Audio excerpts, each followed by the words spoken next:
Welcome back to News Talk. A new Supreme Court term has begun, and there is a lot of talk about the high-profile issues the High Court will consider this term.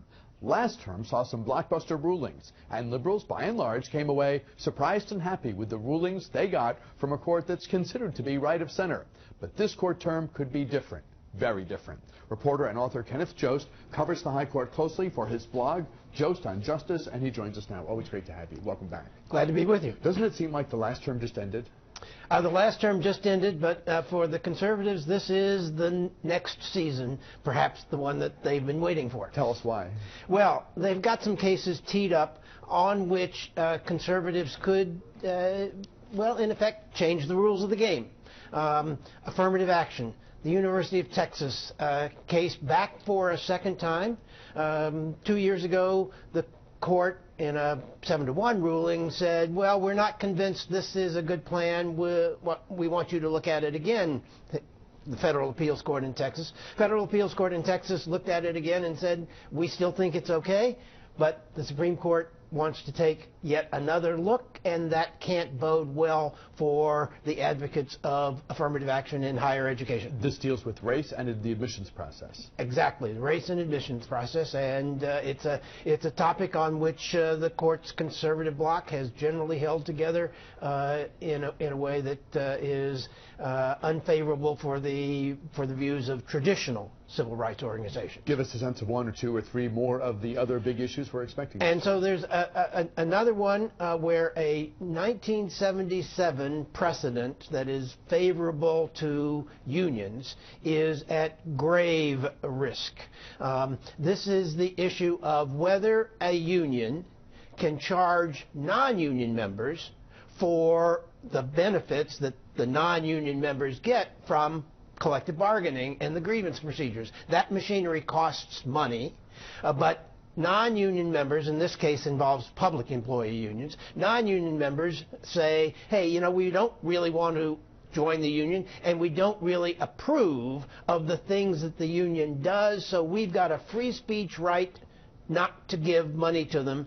And the public employee unions say, but we're representing you, you should pay your fair share. That's the name that's given to these laws. You should pay your fair share, and the Supreme Court conservatives have teed up a case. This is the third in a series where they've reconsidered this issue, and this could be the case that does away with the 1977 precedent that is very important to the financial treasuries of public employee unions. And we're not done. There is abortion this term? Abortion is waiting in the wings, although the part of the briefing was just completed yesterday, Monday.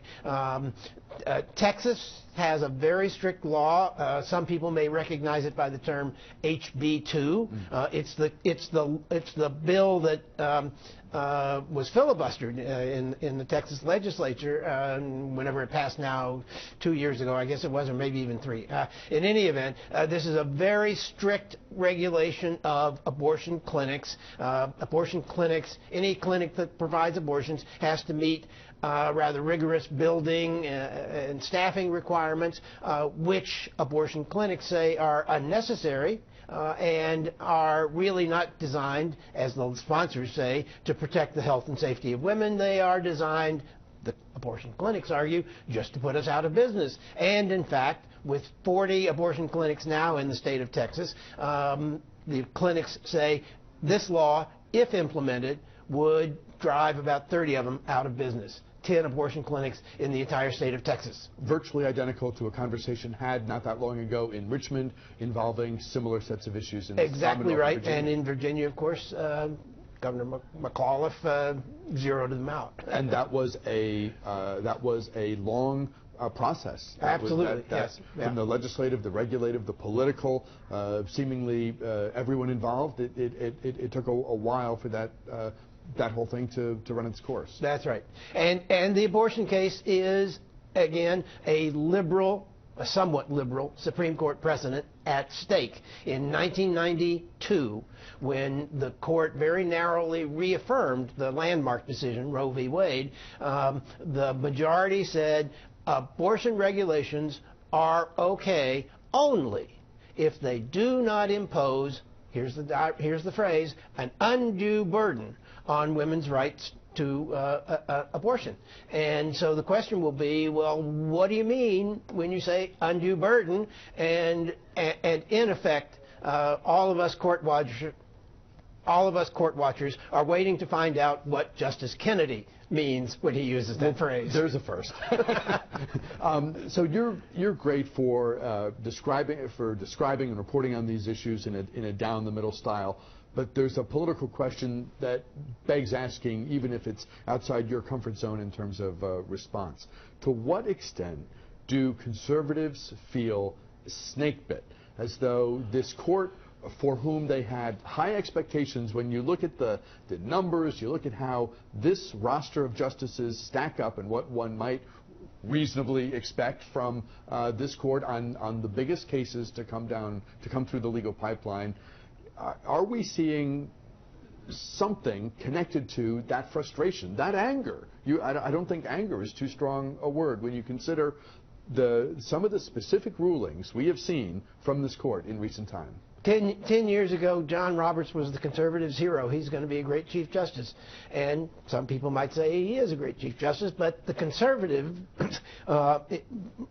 Republican presidential candidates, for one, Ted Cruz, and the Republican organization that put on this ad, a TV ad that identified Justice Souter, Justice Stevens, and Chief Justice Roberts as Republican mistakes. Okay, Chief Justice Roberts has very controversially given the Obama administration 2 narrow victories on Obamacare, 5-4 2 years ago, and the 6-3 decision just last year, and the conservatives definitely feel betrayed. Isn't it interesting how this has echoes over time? You and I and many of the people listening to us now will remember how appointees sent to the court by Presidents Nixon and Ford ended up siding with justices with whom at first it wasn't thought they had necessarily all that much in common. That period, very much a function of how justices looked at the cases that came before them, as I say, from Gerald R. Ford and from Richard M. Nixon. And so Justice Harry Blackmun, Justice John Paul Stevens, Justice David Souter, each of them can be said to have evolved in their years on the court. They started relatively conventionally as Republican-appointed conservatives and evolved into more liberal positions over years. And there's a study out. I just saw a notice of it on the blogs yesterday. There's a study out that says, yes, as justices get older, they become more liberal.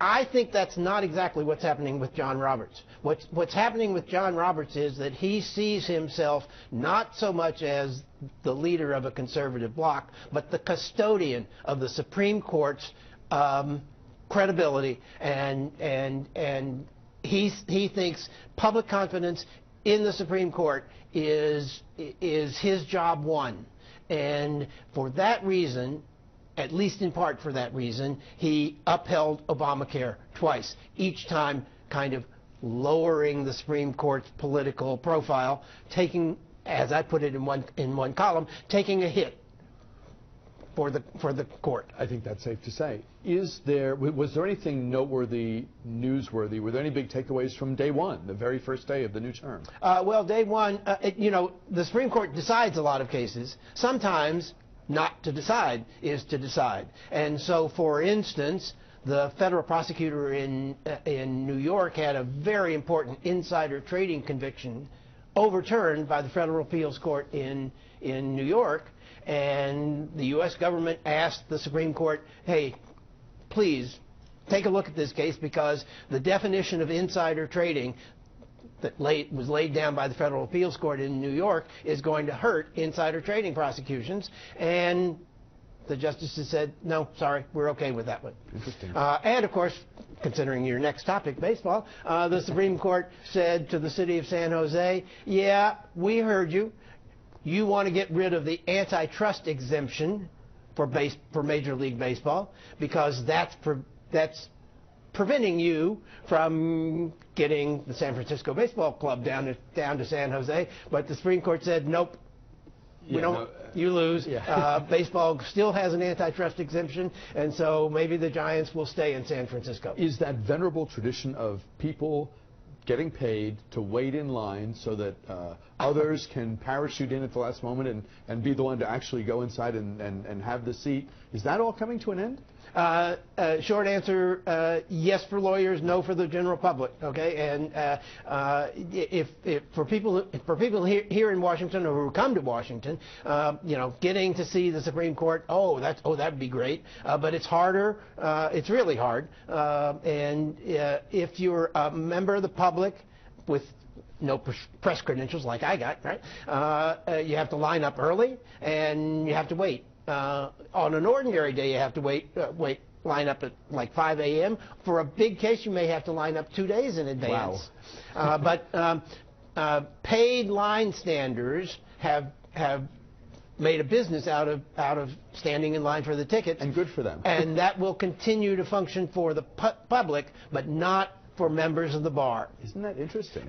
And the reason is that it's very easy to enforce here's your ticket, for you only, for a member of the bar, but for the crowds every day who line up for the public seats, that's harder. So are we going to see some really big legal names standing out there for hours? I suppose. Or would they have an associate do it? No, but they can't. I'm very curious to see how that works out. That's going to be kind of fascinating. You can find Ken Jost and his fine work online by checking out the Jost on Justice blog. It's always great having you here, Ken. Thanks very much for your time. We'll talk with you next time. Good to be with you.